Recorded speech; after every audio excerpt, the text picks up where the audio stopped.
Dickies, sebuah brand pakaian kerja yang sudah sangat akrab dengan berbagai skena. Produk-produk Dickies sering terlihat dipakai oleh para penggiat subkultur hip-hop, pop-punk, skateboard, hingga chulu. Tapi lebih jauh, brand yang sudah berusia lebih dari 1 abad ini juga meninggalkan jejak di berbagai era dan tempat yang berbeda.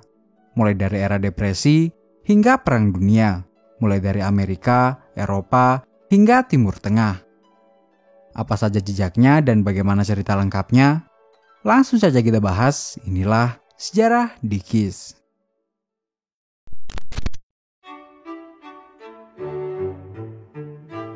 Ini semua berawal dari kota kecil di daerah Texas yang bernama Fort Worth. Emmett Eugene Dickey dan Carlos Nathan Williamson adalah orang di balik berdirinya Dickies. Jadi ceritanya, di tahun 1918, kedua saudara sepupu ini bersama beberapa temannya memutuskan untuk mendirikan sebuah perusahaan yang bergerak dalam bidang pembuatan pakaian kerja. Pada awal kemunculannya, perusahaan ini diberi nama US Overall Company. Sebelum akhirnya pada tahun 1922, kedua saudara sepupu ini bersama anak dari Charles Williamson, yaitu Don Williamson, memutuskan untuk membeli 100% saham dari US Overall Company dan mengganti namanya menjadi Williamson Dickey Manufacturing Company. Dari sinilah nama Dickies muncul. Nama Dickies terlihat di tag produk-produk mereka. Pada awalnya, ejaan yang dipilih bukan Dickies seperti sekarang, melainkan Dickies dengan apostrof seperti ini.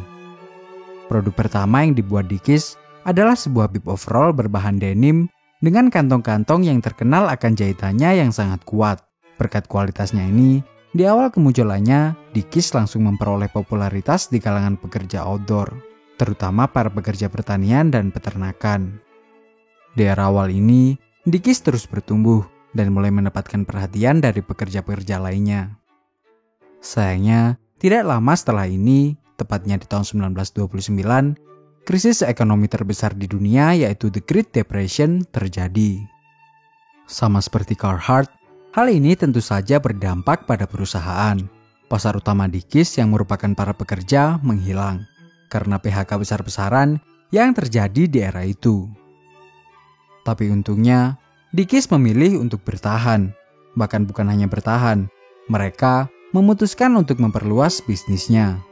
Di saat perusahaan lain berbondong-bondong untuk melakukan PHK, Dickies justru membuka lowongan pekerjaan baru dan berhasil mendapatkan 250 pekerja baru selama periode krisis ini. Bahkan untuk mempertahankan bisnisnya, ketika owner dari Dickies rela untuk tidak menerima gaji sementara waktu. Tidak cukup sampai di sini, Dickies juga terlihat sangat care pada para pekerjanya. Selama masa krisis, mereka menyediakan makanan all you can eat gratis pada para pekerjanya. Dan kerennya, di era krisis ini tepatnya di tahun 1933, Dickies berhasil merilis sebuah pakaian kerja model baru yang disebut The Coverall. Pakaian kerja ini didesain agar bisa menutupi seluruh tubuh. Jadi, para pekerja sudah tidak perlu khawatir dengan baju-baju yang mereka kenakan saat bekerja. Dengan pakaian ini, baju para pekerja dijamin aman dari kotoran-kotoran saat bekerja. Dan berkat semangat dan inovasi tak kenal lelah ini, Dickies akhirnya bisa melewati era krisis ini. Bahkan di tahun 1940, Dickies dihampiri oleh keberuntungan saat pakaian kerja mereka muncul di sebuah film drama berjudul The Grapes of Wrath. Film ini membuat Dickies semakin dikenal oleh masyarakat luas. Sayangnya, tidak lama setelah itu, Perang Dunia Kedua terjadi. Dan Dickies terpaksa harus menghentikan produksi pakaian kerjanya. Karena Dickies ditugaskan untuk memproduksi seragam perang untuk tentara Amerika Serikat. Selama periode Perang Dunia Kedua ini, Dickies berhasil memproduksi 9 juta seragam tentara Amerika Serikat. Dan tidak disangka, setelah Perang Dunia Kedua selesai, para tentara yang mengenakan seragam buatan Dickies memuji kualitasnya. Para tentara ini mulai mencari dan membeli sendiri produk-produk dari Dickies. Tak disangka, pengabdian Dickies ini ternyata menjadi promosi tak terduga yang membuatnya semakin populer di Amerika Serikat.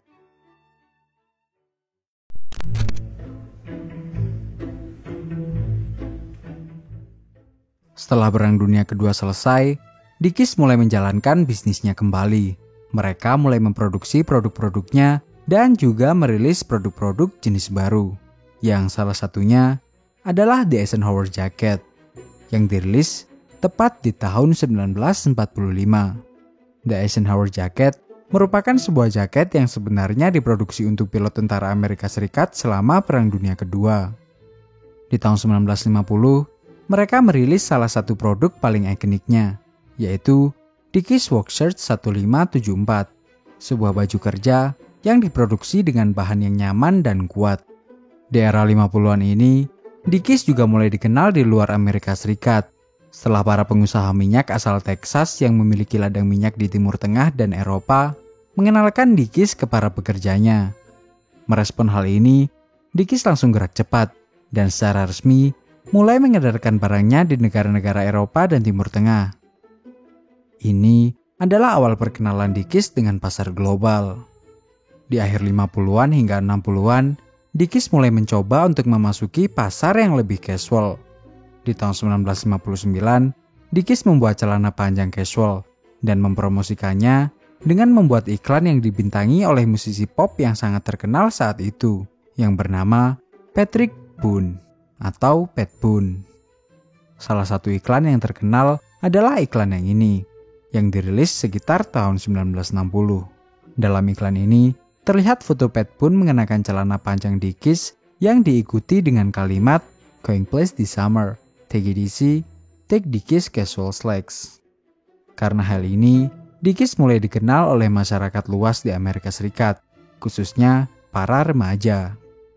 Di bulan April tahun 1967, mereka merilis celana kerja atau work pants yang menjadi ikon Dickies hingga saat ini, yaitu Dickies 874. Celana kerja ini dibuat dengan bahan campuran 35% cotton dan 65% polyester, yang membuatnya nyaman dipakai tapi tetap kuat dan tahan lama, seperti produk-produk Dickies sebelumnya. Meskipun pada awalnya dibuat untuk celana kerja, desain simpel dan kaku yang membuatnya terkesan rapi, membuatnya cocok digunakan di luar kerja. Karena hal inilah, di tahun 1970-an, celana ini diadopsi oleh orang-orang dalam komunitas Hispanik atau Latin Amerika yang berada di daerah selatan California. Dan gaya berpakaian orang-orang Hispanik inilah yang nantinya menginspirasi para penggiat subkultur Cholo dan hip hop untuk memakai Dickies. Perkenalan Dickies dengan subkultur dimulai di akhir 70-an, saat sebuah subkultur bernama Cholo menjadi populer di Amerika Serikat. Cholo merupakan subkultur yang digawangi oleh anak-anak muda Hispanik yang terkenal dengan lowridernya.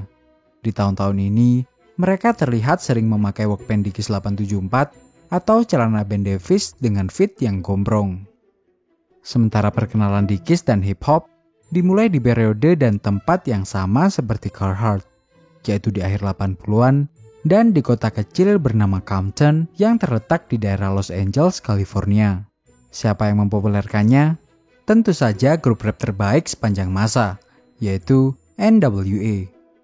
Para anggota NWA seperti Ice Cube dan Eazy-E terlihat sering memakai workshirt dan workpants dari Dickies. Sejak saat itu, kepopuleran Dickies di hip hop terus berkembang. Bahkan bukan hanya workpants dan workshirtnya saja yang diadopsi. Di era 90-an, Tupac terlihat memakai overall dari Dickies, disusul oleh Snoop Dogg yang terlihat memakai core jacket dari Dickies. Di era 90-an ini juga, popularitas Dickies di dunia skateboard mulai terbentuk setelah celana 874-nya terlihat dipakai oleh beberapa skaters ternama saat itu, seperti Julian Stranger dan para anggota dari Toy Machine Team, yang terlihat memakai celana Dickies di filmnya yang berjudul Welcome to Hell yang dirilis di tahun 1996. Celana dengan fit kompor, nyaman, dan kualitasnya yang kokoh membuat Dickies menjadi salah satu pilihan celana terbaik bagi para skater saat itu. Di akhir 90-an, Dickies mulai dikenal di skena musik popang setelah produknya terlihat dipakai oleh para personil band popang yang saat itu menjadi panutan para remaja, yaitu Blink-182. Di era 2000-an, kepopuleran Dickies terus berkembang dan menjadi semakin luas. Di tahun 2000, produk Dickies muncul di salah satu film drama komedi terbaik di era itu, yaitu High Fidelity. Kali ini, giliran kaos bergambar logo tapal kuda Dickies yang menjadi sorotan. Kaos ini terlihat dipakai oleh pemeran utama dalam film ini, yaitu Rob Garden yang diperankan oleh John Cusack. Di tahun 2001, Eminem terlihat memakai overall Dickies saat perform di Brit Awards. Di tahun 2004, Gwen Stefani memakai Walkman 874 di video klip lagunya yang berjudul Holla Back Girl. Dengan popularitasnya ini, di era 2000-an, Dickies berhasil mengedarkan produk-produknya di pasar global. Dickies berhasil ekspansi ke kurang lebih 50 negara. Di tahun 2017, Dickies diakuisisi oleh VF Corporation, sebuah korporasi perusahaan besar yang juga memiliki The North Face, Timberland, Napapijiri, Vans, dan Supreme. Dickies diakuisisi dengan nominal yang sangat fantastis, yaitu 820 juta US dollar atau sekitar 12,9 triliun.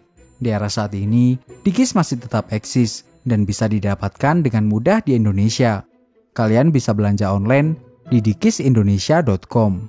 Kalian juga bisa datang langsung ke official store-nya atau toko-toko retailernya yang listnya bisa kalian cek di website yang sama. Sampai di sini, jika ada salah kurangnya mari kita diskusikan di kolom komentar. Thank you.